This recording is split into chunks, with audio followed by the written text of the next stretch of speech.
साल का पहला दिन 2025 में दिल्ली की राजनीति में नई हलचल देखने को मिली। 1 जनवरी 2025 में आम आदमी पार्टी मुख्यालय में प्रेस वार्ता कर राज्यसभा सांसद संजय सिंह ने पुजारी व ग्रंथियों को सम्मान योजना पर बीजेपी के आरोप पर सख्त रुख अपनाते हुए संजय सिंह ने बीजेपी के द्वारा लगाए आरोप पर जवाब देते हुए कहा कि भारतीय जनता पार्टी नफरत की राजनीति कर रही है।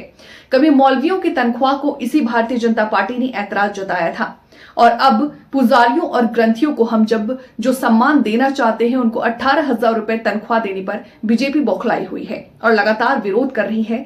ये दिखाता है कि भारतीय जनता पार्टी का चेहरा बेनकाब होता जा रहा है। इनकम टैक्स माफ हो जाएगा पूरे हिंदुस्तान में। क्या क्या झूठ नहीं बोला इस देश के लोगों से।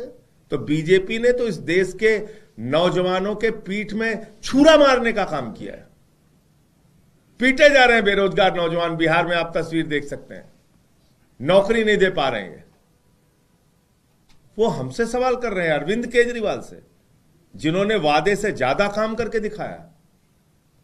तो इसलिए जो केजरीवाल की गारंटी होती है वो लागू होती है। हमने लागू किया और सारी योजनाएं लागू करें। एक सवाल है सर, प्रेस कॉन्फ्रेंस की थी, उन्होंने वादे गिनाए जो आम आदमी पार्टी ने किए थे पूरे नहीं किए। ये भी कहा कि आम आदमी पार्टी में भ्रष्टाचार विविधता के रूप में अलग अलग मामलों में अलग अलग। सुधांशु जी से पूछिए उनके परिवार का और उनका स्वयं का 15 लाख आया कि नहीं आया, इतना पूछ के जवाब दे दीजिए। सर कल अरविंद केजरीवाल जी मरकट वाले बाबा मंदिर गए थे। उन पुजारियों का कहना है कि उन्हें ज्यादा उम्मीद नहीं है कि ये स्कीम इंप्लीमेंट होगी और 18,000 उन्हें मिलेंगे, क्योंकि ये एक पोल प्रॉमिस उसे बता रहे हैं और हालांकि वो होपफुल है, ऐसा उनका कहना है, बट उम्मीद है उन्हें कि मिलेंगे, लेकिन विश्वास नहीं है कि मिलेंगे। इस पर आपका क्या कहना है? तो हर असंभव को संभव करके दिखाना केजरीवाल का नाम है, तो वो इसको भी संभव करके दिखाए। प्रतीक्षा की सवाल ये है सर, बीजेपी पे आरोप लगा रहे हैं कि वो हरियाणा में इमामों को तनख्वाह दे रहे हैं, तो दिल्ली में भी दिल्ली वक्फ बोर्ड पैसा देती है।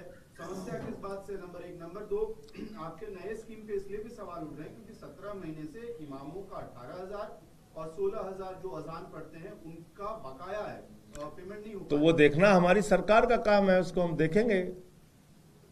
सर एक और सवाल है, मोहन भागवत ने पिछले दिनों कहा था कि राजनीतिक लाभ के लिए मंदिर मस्जिदों का इस्तेमाल बर्दाश्त नहीं किया जाएगा। तो जो अब मुखपत्र है भी आरएसएस का 5 जन ने, उसने भी भागवत के इस बयान का समर्थन किया और कहा है कि उनका एक समाज में स्पष्ट आह्वान है कि किस तरह से समझदारी भरा रवैया अपनाना है। इस पर क्या कहते हैं? देखिए, चित भी मेरी पट भी मेरी चलती नहीं।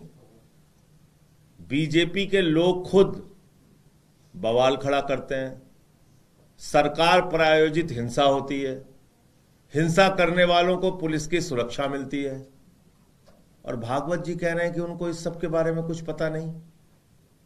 तो इस पे सहज रूप से कौन विश्वास करेगा? अगर ऐसा है तो देश में झगड़े फसाद लड़ाई बंद करो। मैं तो कह रहा हूं नए साल में एक संकल्प ले लो कि मोहब्बत की बुनियाद पे हिंदुस्तान को आगे बढ़ाने के लिए आप काम करेंगे। लेकिन हमने देखा उड़ीसा में भी आदिवासी ईसाई समाज की 2 महिलाओं को पेड़ में बांध के मार रहे हैं बीजेपी के समर्थक। तो हो रहा ही है। धन्यवाद। ने भी एक लेटर लिखा है आज अरविंद केजरीवाल को। उसका जवाब दे दिया मैडम मैंने, उन्हीं जो उनका पत्र था उसी का जवाब दिया मैंने।